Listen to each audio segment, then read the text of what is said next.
अनुराग खरे जी। श्री हरिवंश गुरुदेव। और जी आप कह रहे हैं कि आप गृहस्थ में हैं तो अपने जो बेडरूम है वहाँ इष्ट देव और गुरुदेव भगवान की छवि लगा सकते हैं? दूर, क्योंकि गृहस्थ हैं तो आप अपने बिस्तर पर गृहस्थ धर्म का भी प्रयोग करेंगे तो अपवित्रता में मूर्ति छवि थोड़ी रखी जाती है। दूर ऐसे रख लिया, बात अलग है दर्शन के लिए, जो वेद से स्पर्श ना करे ऐसे रख सकते। और जी दीवार आदि पे हाँ, दूर सिरहाने का दूर जी।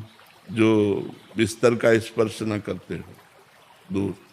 ऐसे नहीं कि अपने बेड में ही। जब आप गृहस्थी का धर्म का प्रयोग करेंगे गृहस्थ में तो फिर पवित्रता की जरूरत है, फिर उसमें ठीक नहीं। मोनिका राणा जी। राधा वल्लभ जी। श्री हरिवंश महाराज जी। महाराज जी, जिन लोगों ने मन दुखाया है उनको मन से गलत गलत बोलना कैसे बंद करें? नहीं बोलना चाहिए। जिन्होंने हमारा मन दुखाया उन्होंने हमारे पाप कर्म को नष्ट किया है, बड़ी कृपा की है। भगवान उनको स्वस्थ रखे, उनका मंगल करे, ऐसी भावना रखनी चाहिए। जो हमको कष्ट देते हैं वो हमारे कर्म से विवश होकर हमको कष्ट देते हैं। हमारा कर्म उनकी बुद्धि में बैठ करके हमारे प्रतिकूल आचरण करवाता है, तो हमको सहना चाहिए। हमको उनके प्रति नहीं मन से सोचना चाहिए। नहीं, हमारा नया कर्म बन रहा है, हमारा नया कर्म बन रहा है, वो फिर हमको दुख देगा। अभी जो हमें कर्म बना तो वो दुख दे रहा है, उसको हम सह लेते हैं, और जो दुख देने वाला है उसके प्रति ये भाव रखते हैं कि ये हमारे कर्म से प्रेरित है, इसमें स्वयं में दुख देने की भावना नहीं, मेरा कर्म ही इसके अंदर बैठकर मुझे दुख भोगवा रहा है। तो मेरा कर्म ही दुख हो, को न काहू कि सुख दुख कर दाता, निज कृत कर्म भोग सुन भ्राता। काटने में बहुत समय लग जाता है, तो फिर क्या उसको बार बार यही सूत्र से काटते हैं? हाँ, काटना। क्योंकि हो सकता है महीनों चले जाए वो बात, हो सकता है 5 दिन में निकल जाए, बट निकलेगी इसी बात से। हाँ, इसी से निकलेगी। उसमें भगवत भाव करके प्रणाम करे, बार बार प्रणाम करे, खत्म हो जाएगी। ये अनुभव की बात कहता हूँ।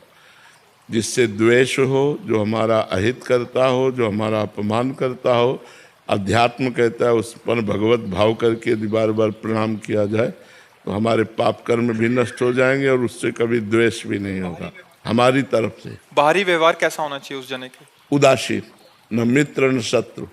क्योंकि अच्छा व्यवहार भी रखेंगे तो फिर भी दुख देगा। अच्छा व्यवहार करोगे तो भी वो दुख देगा ना। तो ना अच्छा व्यवहार करना ना बुरा, उसे उदासीन कहते हैं। न शत्रु न मित्र, मतलब नहीं, पास से निकल गया, मानसिक प्रणाम किया, उसको जानने भी नहीं दिया और उससे कोई मतलब नहीं रखा। ऐसा वो ये धारणा रख ले कि हम सामने वाले को परेशान करें और फिर कैसे माला जप करेगा, कैसे भजन करेगा, इस उद्देश्य से अगर कोई हमको परेशान करे तो हम क्या? मतलब सामने वाला सोच रहा है कि मैं इसको दुख पहुंचाऊंगा या इसकी वजह से मुझे दुख होगा तो इसके भजन में बाधा होगी, तो इसलिए फिर वो सामने वाला क्या सोचता है उससे क्या लेना देना। अपने को सोचना, अपने को किसी को दुख नहीं पहुंचाना। अगर कोई माला जप रहा है तो प्रणाम करना चाहिए, भगवान का नाम जप कर रहा है, भगवान इसको और अपने में लगा ले।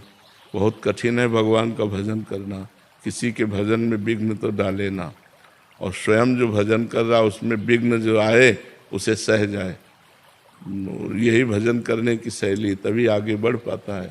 महाराज गुस्से में थोड़ा टाइम निकल जाए कभी तो पश्चाताप। गुस्से में उस समय अगर गुस्से में कुछ निकल गया तो फिर बाद में बहुत पश्चाताप होता है। हाँ, वही पश्चाताप सुधार करेगा, फिर आगे ना निकले। सावधान रहो, गुस्सा आना ठीक नहीं होता। काम क्रोध लोभ ये सब नरक के पंथ है, इनको रोकना चाहिए। महाराज जी उस समय भी किसी के प्रति कुछ ना निकले मन में, अगर उस समय अगर कुछ ना निकले, अंदर ही अंदर पर मन में लग रहा है कि, तो अंदर अंदर नाम जप करो, अंदर अंदर नहीं लगना चाहिए, उसे सुधार करो। राधा राधा राधा, बार बार उत्तर प्रति उत्तर जैसे कोई दे, बार बार कष्ट दे तो एक मन में आज उसी को रोकना है, उसी को रोकना साधता है। राधा राधा राधा राधा। उस महाराज जी संत देखे मैंने, वो संपुट लगाते थे चौपाई के साथ, दुहा के साथ चौपाई में संपुट लगाते। अब प्रभु कृपा करो तुम सोई, जे प्रकार मरे हैं मम द्रोही। ले ले ले ले ले ले ले ले, गलत है, गलत है, गलत है। अब प्रभु कृपा करो तुम सोई। ले ले ले, ये बिल्कुल गलत है, बिल्कुल गलत है, बिल्कुल गलत है। ऐसी ना चौपाई की रचना हुई है और ना ऐसा कहना चाहिए। ऐसा ले, कई बार देखा हमने ऐसा। एक साल में इसका प्रभाव बताऊंगा मैं आपको। हाँ, प्रभाव देखा गया। ये सब अहंकार का कहीं ना कहीं अहम होता है ना, बड़ा सूक्ष्म अहम होता है, तो वो ये खेल करवाता रहता है। अब जैसे भगवान की कृपा से है ना, तो अब जैसे कोई मारे भी तो हमारे मन यही कहेगा इसका मंगल हो जाए, इसको कभी कष्ट ना हो, इसको कभी दुख ना हो, ऐसा होगा। जैसे कभी कोई विरोध भाव ऐसा कई प्रकार से प्रकट होते हैं, तो यही लगता है भगवान इनका मंगल करें, संत वैष्णव विरोध का इनको कभी दंड न मिले, इनका मंगल हो, ऐसी भावना। तो एक भूमिकाएं होती हैं साधना की। तो जब तक जीवत्व रहता है और जब तक अहंकार रहता है, तब तक बदला लेने की भावना रहती है। और जब ये सब खत्म हो जाता है, तो जैसे अपने दांत से अपनी जीभ को चोट लग जाए तो किसको गाली देंगे, अपने हाथ से अपने को चोट लग जाए तो हम किसको गाली देंगे। ऐसे सब हमारी आत्मा है, सब हमारे प्राणनाथ भगवान के अंश हैं। तो अगर इनके द्वारा कुछ हमें चोट लगती तो ऐसे ही हम मान लेते हैं जैसे हमारी दांत से हमारी जीभ कट जाए, तो उसमें किसी का दोष नहीं। ऐसे हमारे ही कर्म से ये जीव हमको दुख दे रहा है, तभी हम कहते हैं सहन करो। सहन करने से मंगल होगा, दूसरों को दंड देने से आपकी तपस्या नष्ट होगी, आपका भजन नष्ट होगा, आपका स्वभाव बिगड़ेगा, आपका अहंकार बढ़ेगा। सब दोष यही दोष है। तो जब तक ऊंचाई पर नहीं चढ़ा जाता तब तक ये सब बने रहते हैं, ये सब बने रहते हैं। अपने अंदर की कमियां अगर दूर हो जाएं तो फिर कोई परेशानी नहीं। ये सब अंदर की कमजोरी है, ये अंदर की कमियां हैं, ये हट जाए। जब सब में भगवान विराजमान तो किसको दंड दोगे। सिय राम में सब जग जानी, करो प्रणाम जोरी जुग पानी। तो दंड किसको दोगे। दंड देने का मतलब है अज्ञान। तो इसलिए ये अज्ञान बड़ा सूक्ष्म होता है। भगवान कृपा करे तो नष्ट। ऐसा नहीं कि आप प्रभु कृपा करो तुम सोई ये प्रकार मरे हैं मम द्रोही। नहीं भैया, नहीं गलत चौपाई।